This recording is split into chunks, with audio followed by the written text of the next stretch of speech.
mapagpalang gabi sa bawat isa po sa atin, mga minamahal na kapatid. Tayo po ay mag-aaral ng kanyang mga salita. And before we do that, let's come before the Lord in prayer. Let's ask for God's help na maunawaan po natin yung kapahayagan ng kanyang mga salita sa gabi pong ito. Let's pray. Our Heavenly Father, we thank you so much for this night. Salamat po sa pagkakataon na kami ay makakapag-aral ng inyong mga salita dito po sa aming pagtitipon upang manalangin. Lord, we pray that your words, yung inyong pong scripture, yung magbigay po sa amin ng karunungan, ipahayag niyo po, Panginoong Diyos, yung inyong sarili sa amin, Panginoon.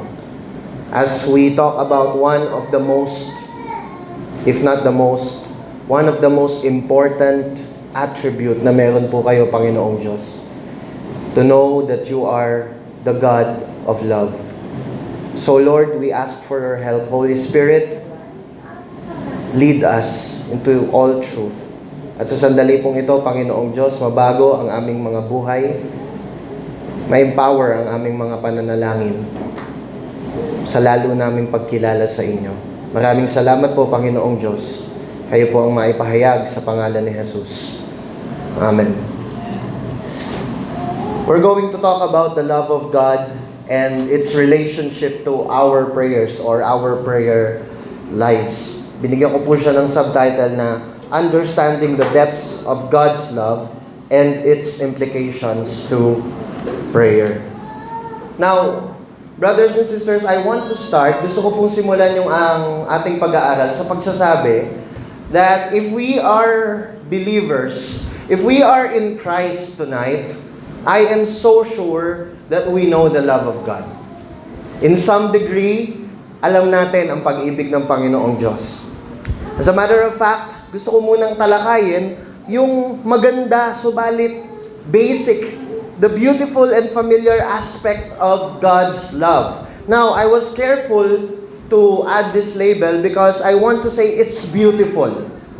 Totoong maganda, totoong maluwalhati, mga kapatid, and I don't think we should ever, neglect this aspect or these facet ng kagandahan ng Panginoong Diyos, ng kanyang pag-ibig. However, these are the basic truths. Ito yung mga bagay na I think, nung tayo ay tinawag ng Diyos mula sa kadiliman papunta sa kanyang kaliwanagan, these are the things that we learned. And these are the things that the Holy Spirit has enlightened our hearts to see. Tingnan natin yung ilang mga verses. Of course, the first verse, na alam po natin, John 3:16. In that verse, sabi po, For God so loved the world that He gave His only Son, that whoever believes in Him should not perish but have eternal life. Again, I'm not saying that we should look down on this verse. May it never be na maging arrogante ako o tayo to the point that we laugh at this verse. No. This is the foundation of our salvation na nagsimula ang lahat ng minahal ng Diyos, yung cosmos. Tayo, yung makasalanang lahi ng mga nilikha. People, creatures who are deserving of infinite wrath. However, God loved us. And we should always be reminded that it was grace upon grace that we have become members of the Whosoever Club. Na hindi po ito intellectual assent, hindi po tayo tumalino, kaya tayo napabilang sa Whosoever. It was the grace of God. It was His irresistible grace. It was His mercy, yung awa niya. We were enemies. We are God haters. Even though we were religious, but only because of His grace. Napabilang tayo sa mga nanampalataya, we have been given the rights to become children of God. And now we are heirs of eternal life. We cannot ever outgrow this verse. But I'm just saying, this is so basic knowledge. Sinasabi kong napakaganda nito, subalit isa to sa una nating natututunan. Yun lamang po, nililinaw ko lang na hindi natin minamaliit itong mensaheng ito. Sinasabi lang natin na ito yung mga paunang aral. These are the elementary teachings that we got from the gospel. We have Romans chapter 5 verse 8. But God shows His love for us in that while we were still sinners, Christ died for us. This is a very beautiful display of God's love. If we would be asked, paano ba na-define yung pag-ibig ng Panginoong Diyos? He died for us while we were yet sinners. And there are many more verses. Kung tutuusin, pwede nating i-discuss yung Psalms chapter 63, verse 3 na nagsasabi, because your love is better than life, my lips shall praise you. Kaya tayo naligtas, kaya tayo nawala sa kapahamakan at sa paghatol at puot ng Panginoong Diyos dahil sa pag-ibig niya, namatay siya para sa atin nung tayo yung makasalanan pa, at kaya tayo nakakasamba. The reason why our lips can utter our praises is because His love is better than life. Those are very basic, yet I would say wonderful, beautiful realities about the love of God. I was about to teach you about those things. However, I remember na sinasabi nila na I forgot the theologian, the pastor who said this, but it was engraved in my heart that every time we ministers preach, we should preach as if this is the last. And I pray, and I had this conviction in my heart, kung ito yung huling pagkakataon na magpipreach ako dito po sa CCC, which is magpipreach ako sa Sunday, pero we don't know. Diba? Hindi natin alam kung ang buhay natin ay hanggang kailan. Again, this is just hypothetical. If this is the last day I have to preach about the love of God, what should I preach? Anong aspekto ng pag-ibig ng Panginoong Diyos yung gusto ko pong mapag-aralan natin? Well, let's talk about the depths of the love of God. Because I trust the Lord, na majority of us here have heard a lot of sermons about the love of God.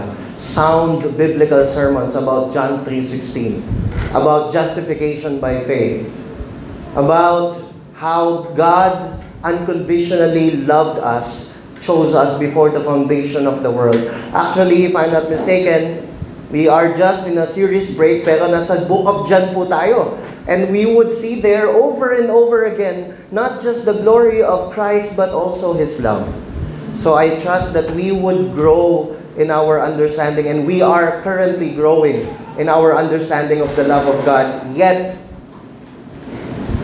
pinagpasyahan ko po ngayon, at pinanalangin ko po na mapag-aralan natin, ay yung pinaniniwalaan ko po sa personal ko pong pag-aaral ng salita ng Diyos sa ilang mga taon. Ito po yung paniwala kong pinakamalalim na definisyon ng pag-ibig ng Panginoong Diyos. Let's try to study this. First, bago po natin puntahan yung definition na yon, I just want to tell us that the Bible itself is telling us that despite of our knowledge of the basics, again, the wonderful basics of the love of God, the Bible itself is calling for us believers to grow in the knowledge of this love. Nananawagan ng Biblia na bagaman tayo ay maligaya at kumpleto sa pag-ibig ni Kristo, nananawagan ng Biblia, nananawagan ng Panginoong Diyos na lumalim tayo sa pagkakilala at pagkaunawa at karanasan sa pag-ibig na to. Ito po ay nasa Ephesians chapter 3 verse 14 to 19. This is the Apostle Paul's prayer for the believers. Take note mga kapatid, hindi po mga unbelievers yung kanyang ipinapanalangin dito. Basahin po natin, brothers and sisters. For this reason, I bow my knees before the Father, from whom every family in heaven and on earth is named. Kita nyo po, stop tayo saglit. Sa verse 15, I highlighted those words because Pwede namang dumiretso siya from verse 14 to verse 16 na pinapanalangin niya na according to the riches of the glory of God, etc., etc. But bakit meron siyang isiningit?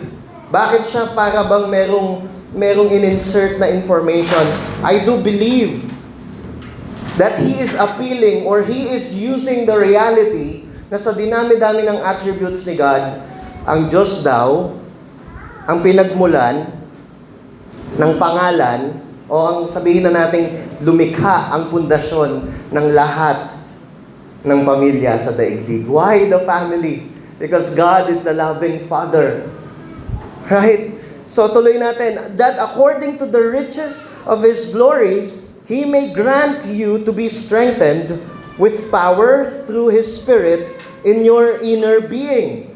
And see, mga kapatid, ginagamit po niya dito, umaapila siya sa pagiging makapangyarihan at maluwalhati ng Diyos. Ganun kaseryoso yung prayer niya. Una, umaapila siya sa pagiging ama ng ating Panginoon. The loving, tender loving kindness side ng ating Ama, He is appealing to that. And He is also appealing to the reality that our God is gloriously powerful. That His strength is divine. His power through the Holy Spirit is limitless. Umaapila siya sa pamamagitan ng kayamanan na yon, mga kapatid. Pero ano nga ba yung pinagpe-pray niya? Ito na. What was his prayer for them? Verse 17, so that Christ may dwell in your hearts through faith. That you, look at this, brothers and sisters, being rooted and grounded in love. I do believe ang sinasabi niya dito, kayo na naandun na ngayon, nakatanim na kayo sa pag-ibig ng Diyos. Yun na yung pundasyon nyo, nakapunla na kayo doon, nandun na kayo, you are already in the love of God. Yet, this is what I pray, verse 18, may have strength to comprehend with all the saints what is the breadth, the length, the height, and depth, and to know the love of Christ that surpasses knowledge, that you may be filled with all the fullness of God. This is wonderful. Pwede pala yun. At actually, hindi lang basta pwede, it is prayed for ni Apostol Pablo. Pinanalangin ni Apostol Pablo, ibig sabihin, it is a need. It is a necessity. Brothers and sisters, pwede po yun. Dapat po yun. Na tayo, kahit tayo ay founded na sa pag-ibig ng Panginoong Diyos, kahit tayo ay nakatanim na sa Kanyang pag-ibig, none can separate us from the love of God. Sabi ng Romans chapter 8, yes, we are planted, and yet, we ought to pray.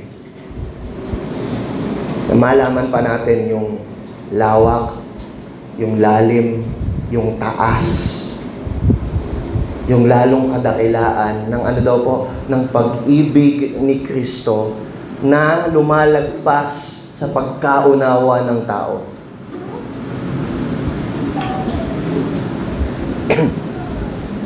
So, there is a greater knowledge of the love of God. This is a humbling truth for me and for us, brothers and sisters. Sa daming beses na nating narinig yung topic na love of God, the message is simple. Hindi natin pwedeng maubos yung pag-ibig ni Kristo. Meron pa rin palaging mas malalim na pwede nating maunawaan at maranasan tungkol sa pagiging mapagmahal ng ating Panginoong Diyos. There would always be, tinatawag nilang uncharted territory of the love of God. Because as we remember in 1 Corinthians chapter 13, sinabi ng Apostol Pablo, lahat ng mga kaloob ay maglalaho, ang mananatili ay yung tatlo, faith, hope, and love, and yet, the greatest of all is love. So we are in an adventure here, brothers and sisters.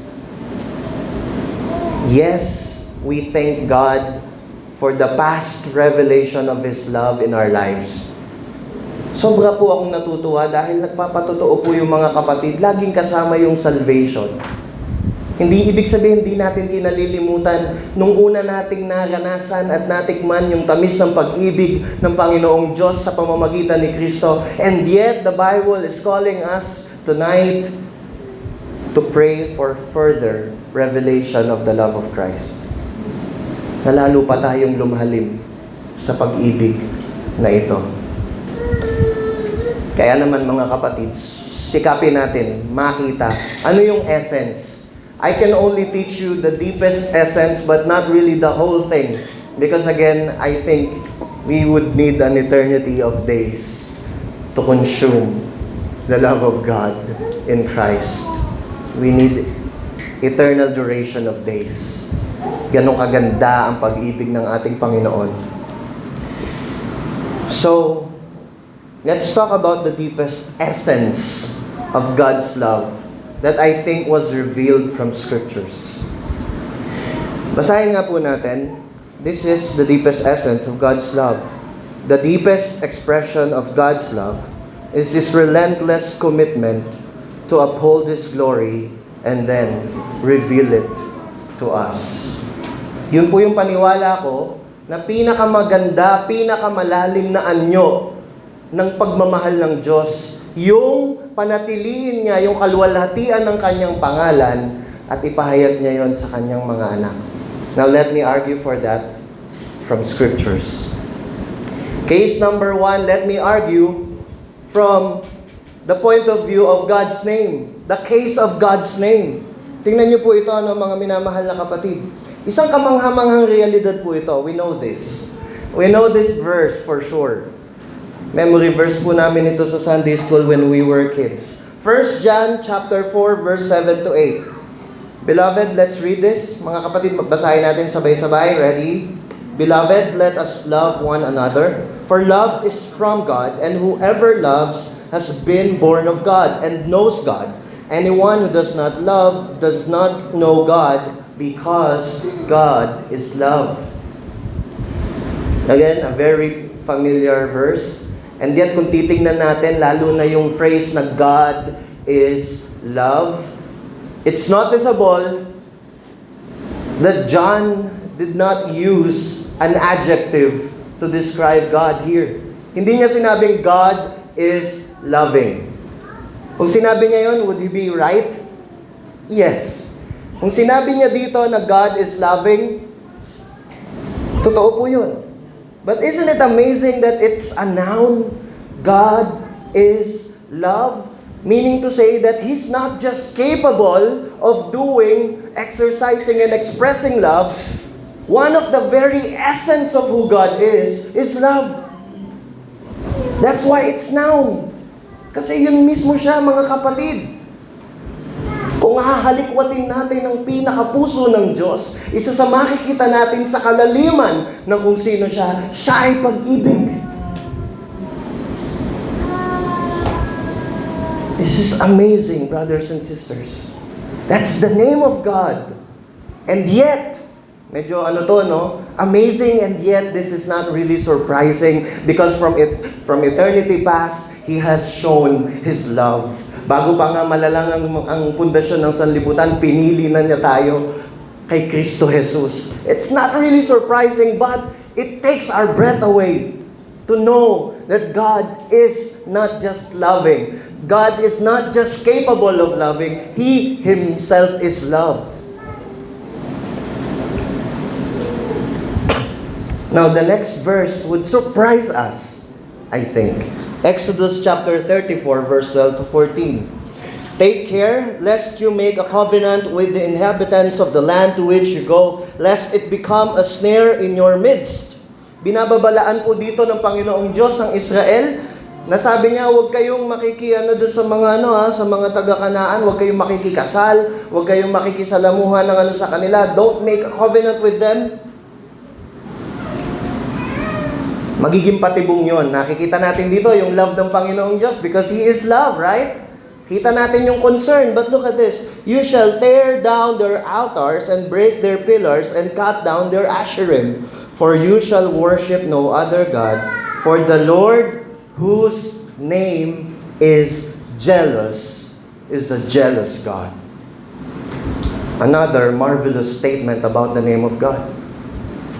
Again, breathtaking na yung God is love.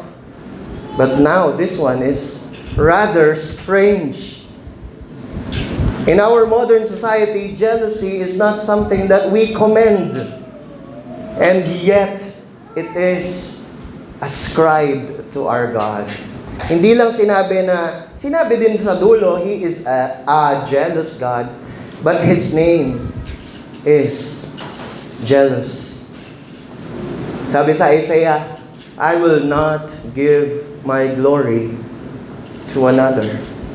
So here we have a God who is love, and here we have a God, the same God, who is jealous. A God who is passionate for Himself, passionate for His name, passionate for His glory. He will not give His glory to another, and yet a God who is altogether love. And dito sa talatang ito, mga kapatid, makikita natin yung tamang-tamang demonstration nito. The very essence of God being the God of love, God is love, is that He loves us by showing us that among any other small g gods, there is none like Him. Yung pagiging mapagmahal niya ay hindi yung lagi siyang nag-i-emote sa langit at para bang kailangan niya tayo. That's why we don't like the line, He didn't want heaven without us. A very popular song, we love the melody, but we don't like that line because really, God is fine without us. Hindi niya tayo kailangan, mga kapatid. And yet, because He is really love, ganun nga siya kamapagmahal sa hindi maintindihan kadahilanan. Sabi nga ni David, when I look at the stars, the things that your hands have made, who is man? What is man that you are mindful of him? That's the magnificence of His love. And yet, brothers and sisters, this loving God, this God of love, is clearly showing that the greatest way He can love you, our children, this church, is for Him to be passionate for His own glory in this church, in our families, in our lives. This is not egocentrism. Alam ng Panginoong Diyos na mapagmahal that there is no greater good, no greater treasure than His glory itself. That's why He is jealous, and that's why He is love. No? Sana nakikita na natin dito yung argument ko po, no? I hope it is being proven, at least. Now, second one, let me do this quickly. The case of Lazarus. Una nating patunay dun sa aking argumento ay yung pangalan ng Diyos. Pangalawa, yung nangyari kay Lazarus. Now, let me just tell you, hindi ko nagawang ilagay lahat ng mga kwento sa Biblia na magpapatunay nito. But let me just tell you, the story of Job can prove this. The story of Moses when he prayed for God's glory can prove this. But I think this is the simplest and this is, for me, the warmest of all evidences sa lahat ng mga narrative sa Bible. So, let's recall the narrative of Lazarus. Alam natin, kilala natin si Lazarus, brothers and sisters, right? He is the one that Jesus loved so much, and He's the one who died. We know that. Alam din natin that He was the one whom God raised from the dead. Now, let's scrutinize something at the beginning of that narrative, and let us try to see if ito nga talaga ang totoo, that the highest form of God's love, the highest manifestation of God's love is His revelation of His glory. Tingnan natin. Tingnan niyo po itong verse 5 to 6. Sabi po dito, basahin natin mga kapatid, sama-sama tayo. Now, Jesus loved Martha and her sister and Lazarus. So, when He heard that Lazarus was ill, He stayed 2 days longer in the place where he was. This is, again, weird. Kinonfirm nung verse 5 na mahal nga ng Panginoong Diyos yung magkakapatid na to. Oh, edi kinilig tayo. Wow, praise God, mahal ng Panginoon. So He has a personal relationship with these people, right? And yet the verse 6 seems to contradict the point of verse 5. Sabi nung verse 5, mahal niya yung magkakapatid. Sa verse 1 po nito ay sabi, nabalitaan niya, sinabi na may sakit si Lazarus. No, mahal niya itong mga to, kaya anong ginawa niya? He stayed for 2 days longer, he delayed. Tayo po kasing mga tao, gusto nating idugtong sa verse 5. Mahal niya yung magkakapatid, kaya dali-dali siyang pumunta. O kaya naman, nag-teleport siya papunta dun sa kanyang minamahal na kaibigan. O kaya naman, nagpadala siya ng isang mensahero. O kaya naman, Brad, di ba ginagawa naman ni Jesus yon? Sinasabi niya lang yung salita. Inutos niya lang yung anak ng centurion, di ba? Sabi niya, sige, makakaalis ka na, magaling na yung anak mo. Kayang-kayang gawin niya ng Panginoon. Siguro yun yung gagawin niya sa verse 6. No. He loved, mahal na mahal niya itong magkakapatid na to, kaya ang ginawa niya, nagpahuli siya. Bakit kaya? Ang sagot ay, aatras tayo ng ilang verse. Tingnan po natin. Verse 3 hanggang 4. So the sister sent to him, saying, Lord, he whom you love is ill. Talagang mahal niya si Lazarus. Tingnan niyo yung verse 4. But when Jesus heard it, he said, this illness does not lead to death. It is for the glory of God, so that the Son of God may be glorified through it. Mahal niya si Lazarus, kaya hindi niya agad pinagaling. Dahil sa kaibigan niyang si Lazarus, sa dinami-dami ng himalang kaya niyang magpagaling. Gusto niyang ipakita sa buhay mismo ng kanyang kaibigan na si Lazarus at ng kanilang household yung isang bagay. Ano yung bagay na nakita nila sa John 11:25? Because of this incident, dahil na late ang Panginoon sa timing ng tao, dahil na late ang Panginoon sa pananaw ng tao, ito yung nangyari tuloy, ito yung naipahayag. Jesus said to her, I am the resurrection and the life. Whoever believes in me, though he die, yet shall he live. Sa sobrang pagmamahal ng Diyos kay Lazarus, pinakita niya sa kanya yung kalwalhatian ng muling pagkabuhay. Kahit kaya naman niyang ora mismo pagalingin ang kaibigan niyang si Lazarus. Naunawaan po natin, mga kapatid. So, in this specific narrative, we should learn that the highest expression of God's love is not always obeying our prayers. It's not always doing what seems comfortable for us. The love of God can manifest through hardships, through no's, through rejections. Pwede nating maranasan ang pag-ibig ng Diyos sa pagtanggi niya sa ating mga panalangin. Kung sa pagtanggi niya makikita natin yung kagandahan, kasapatan, at kapangyarihan ng Panginoong Jesus. That's the case of Lazarus. Let me end with this. The case of Christ's priestly prayer. Huling kaso, huling patunay ko po, mga kapatid, para subukan kayong kumbinsihin na ang pinakamataas na paraan ng pagsasabi ng Diyos ng I love you sa atin ay yung pagpapakita niya ng kanyang kalwalhatian. Basahin po natin, John chapter 17, verse 22 to 26. He's praying for all of those who would believe the message of the apostles. In other words, He's praying for us. Is praying for His church, universal church, all throughout the ages. Nanalangin siya. Tingnan niyo po ito, mga kapatid. The glory that you have given me, kausap po ng Panginoong Hesus ang Ama, I have given to them, that they may be one, even as we are one. Now, ano po yung glory na sinasabi dito? We know for sure, that's not the glorified body. Sa book of John, pag sinabi po natin, He has shown His glory, ibig sabihin, pinakilala niya yung katotohanan at biyaya ng kung sino siya. The glory that is being mentioned here speaks of the revealed glory of God in Christ. The revelation of who Christ is in the church. Malinaw po, mga kapatid? Okay.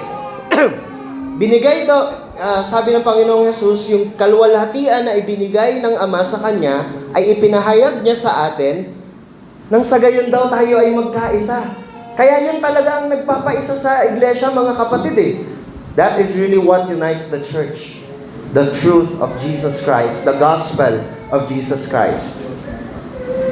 Tuloy natin. That they may be one even as we are one. I in them and you in me, that they may become perfectly one, so that the world may know that you sent me and loved them even as you loved me. Mga kapatid, ano daw yung makikita ng mundo? Ano daw yung mapapatunayan ng mundo dahil taglay natin yung glorious gospel ng Panginoong Diyos? They would know that God loved us. Ulitin ko pa, mga kapatid. One of the ways that the world would know that this church is loved by God is not by how much money comes in. It's not by how big the building is. Makikita ng mundo na ang CCC, ang CCG, ay tunay na minamahal ng Panginoong Diyos sa pamamagitan ng kapahayagan ng Ebanghelyo sa pangangaral at sa buhay ng mga anak ng Diyos na naandito. Ulitin ko po, malalaman ng mga tao sa mundo, lalo na pag napabisita sila, pag nakakwentuhan nila tayo, na talagang minamahal ng Diyos tong taong to. Itong taong to, mahal na mahal to ng Diyos kasi nasa atin yung kapahayagan ng kung sino si Kristo Jesus. Nakikita niyo po yung equation ng Panginoong Jesus? Nakikita niyo po kung ano yung sa paningin ng Diyos patunay ng pagmamahal niya sa atin. It is the revelation of His glory. But it does not end there. Tingnan niyo po yung verse 24. Father, I desire that they also whom you have given me may be with me where I am, to see my glory that you have given me because you loved me before the foundation of the world. Mismong sa Trinity, paano nila alam na mahal nila ang isa't isa? Paano alam ng Panginoong Jesus? Paano alam nung Word incarnate na mahal nga siya ng Ama? Why is it there's no betrayal of trust between them? Because He knows na yung kalwalhatian ng Ama ay eksaktong nasa Kanya. He is actually the image of the invisible God. He is actually the radiance of the glory of God. And that's why the Lord Jesus knows, my Father loves me because His glory is my glory. Kita niyo po, mga kapatid, hindi sinabi ni Jesus, mahal na mahal ako ng Diyos Ama kasi sa langit ang dami kong karuwahe because He has given me millions of angels to command. Hindi po spoiled brat ang Panginoong Jesus. Para sa Kanya, ang sukatan kung talagang mahal siya ng Ama ay yung kalwalhatian ng Ama ay buong nasa Kanya. Kita niyo po yun, mga kapatid. That's how He defines it. Verse 25, O righteous Father, even though the world does not know you, I know you, and these know that you have sent me. I made known to them your name, and I will continue to make it known that the love with which you have loved me may be in them, and I in them. This is amazing, mga kapatid. Sinasabi po dito ng Panginoong Jesus, pinakilala ko kayo sa mga alagad ko at ipapakilala ko pa kayo. Di ba? Nandun yung sense of continuity, mga kapatid. Ipapakilala pa daw ng Panginoong Jesus ang Ama sa atin patuloy. This is continuous. Bakit daw? Bakit passionate? Matanong ko lang, mga kapatid. Bakit ba passionate ang Panginoong Jesus na ipakilala ang Ama sa atin? Para daw yung walang hanggang dumadaloy na pag-ibig ng Ama papunta sa anak ay dumaloy sa atin ng mga sumasampalataya. To the point na masasabi natin, Jesus is in God, God is in Jesus, and we are in them, He is in us. What greater love can we experience, brothers and sisters? This is the loving God that we serve. So, Applications of prayers, brothers and sisters. Number one, our confidence in praying is to know that God loves us so much that He will show up in power and beauty in all seasons of our lives. I think this is the reason why ang unang-unang petition na itinuro sa atin ni Jesus sa Lord's Prayer. Ano po yung unang petition sa Lord's Prayer?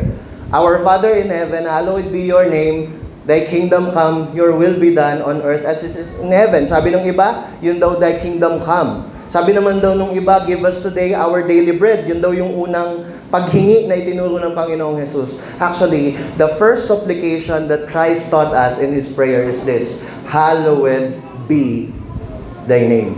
Tinuruan tayo ng Panginoong Jesus, pakinggan niyo po ito mga kapatid, tinuruan tayo ng Panginoong Jesus ng pinaka-urgent na prayer request. Ano po yung pinaka-urgent na prayer request? That you and I would always pray for the glorification of the name of God in our lives, in all seasons of our lives. Dahil mga kapatid, ito po ang kasiguraduhan po natin. Hindi man sinisigurado ng Bible na laging aayon ang Diyos sa ating mga panalangin, subalit ito yung isang bagay na laging gagawin ng Diyos. Laging gagawin ng Diyos yung makakaluwalhati sa Kanyang pangalan. At sigurado din tayo sa isang bagay, lahat ng makakaluwalhati sa Kanyang pangalan ay para sa ikabubuti natin. So, this is how we should pray, to glorify the name of God in our situation. Kung merong mga negatibong pangyayari sa buhay, news of cancer, disease, rejection, failure sa business, pumalya yung application mo sa trabaho, isang angkla na pwede nating ipanalangin, Panginoon, ipakita niyo sa puso ko kung paano kayo maluluwalhati at yung kagandahan niyo sa mga sandaling ito. Sa mga pagkakataon ng tagumpay upang hindi tayo magmalaki, ipanalangin natin, Panginoon, sa lahat ng pagpapalang tinatamasa namin ngayon, magandang sahod, promotion, sa lahat ng mga bagay na ito, ano yung pinapakita nyo tungkol sa sarili nyo? What glory, what facet of glory can I see here? How can I glorify Christ in this situation? Or, minsan kasi nagpe-pray tayo sa maganda at sa pangit lang eh. How about the boring part of life? The daily routines. Yung nakakasawang paulit-ulit ng buhay na parang walang punto. Paano naman yung mga kananayan na para bang walang masyadong adventure yung kanilang buhay? Kasi umiikot sa pag-aalaga ng kanilang mga anak. Yung mga tatay na paulit-ulit yung routine sa trabaho. Na para bang hindi ganun ka-exciting yung buhay nila, hindi kasing exciting ng mga vloggers sa social media na palaging napunta sa kung saan-saan. Paano kung hindi ganun ang buhay natin? We pray that the Lord would show His glory in the seemingly boring repetition of our lives. Na kahit nagtitimpla ka ng gatas ni baby, when you are seeing the glory of Christ through His words, your life is adventurous. Your life is complete. Your days are not wasted. God has designed those things for a purpose. And that's for His glory. Isang bagay ang masisigurado natin mga kapatid, whenever we pray for God to glorify Himself, He would always show up to reveal His glory. Hindi man palaging ayon sa ating mga gusto.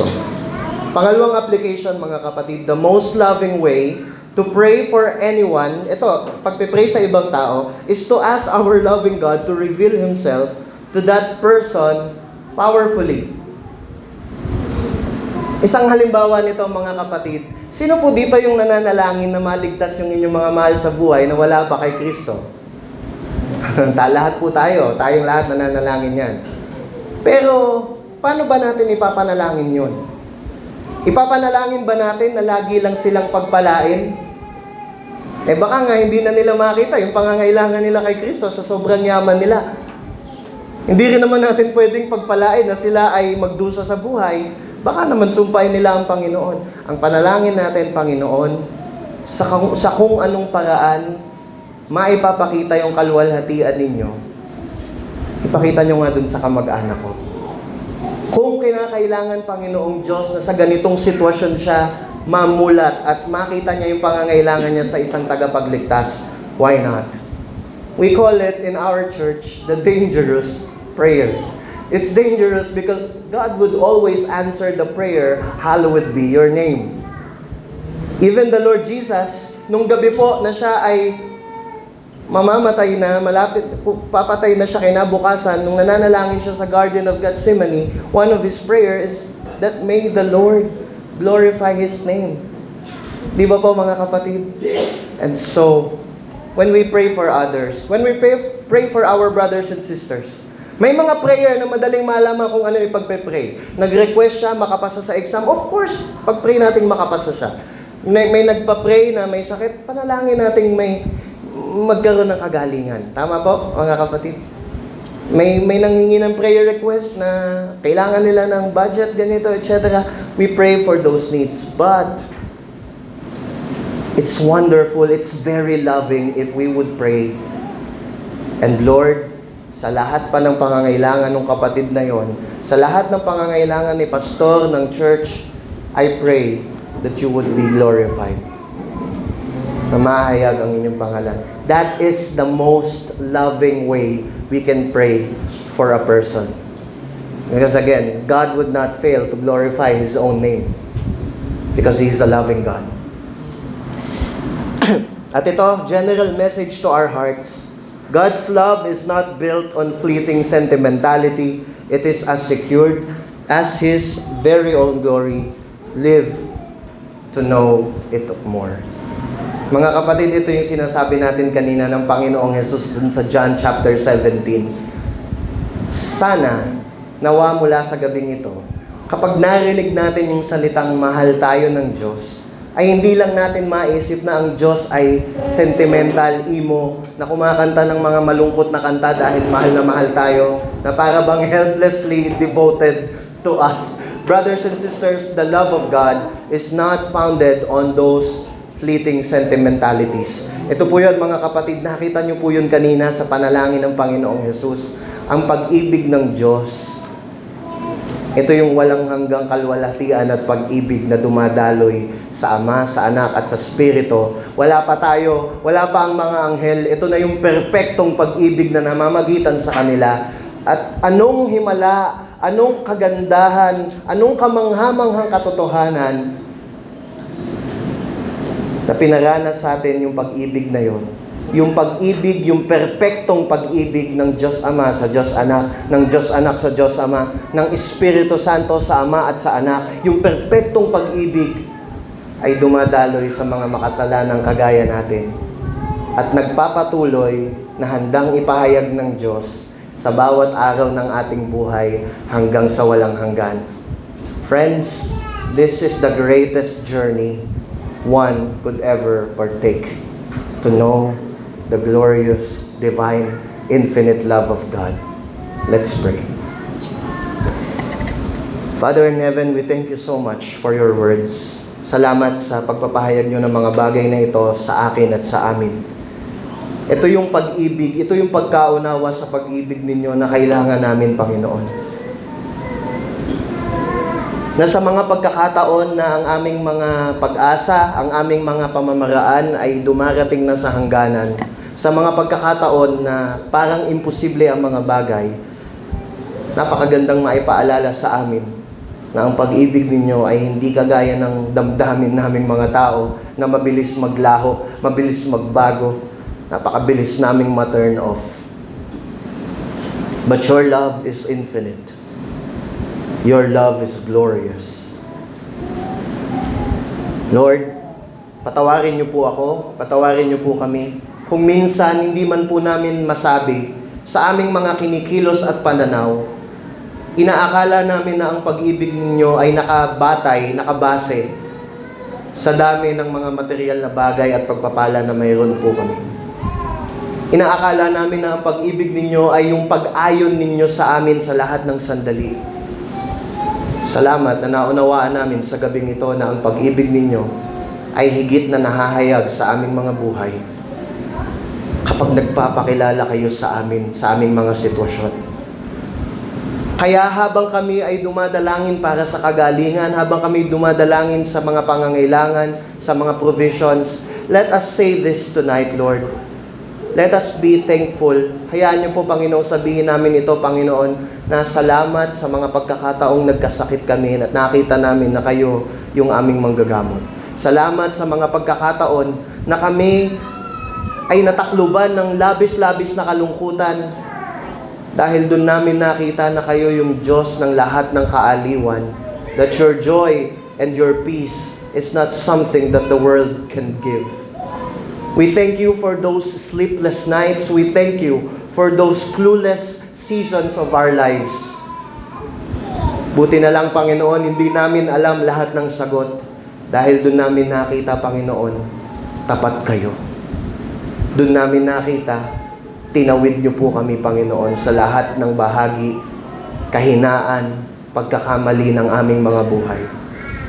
Lord, now that we know this, we pray that we would venture this journey together as a church. Bilang magkakapatid, hayaan niyo po na magpaalalahanan kami sa aming mga tough seasons, mapaalala namin sa isa't isa. Mahal niyo pa rin kami dahil pinapakilala niyo yung inyong sarili sa iglesyang ito, Panginoon, at sa buhay ng bawat isa. Maraming salamat po, Panginoong Diyos.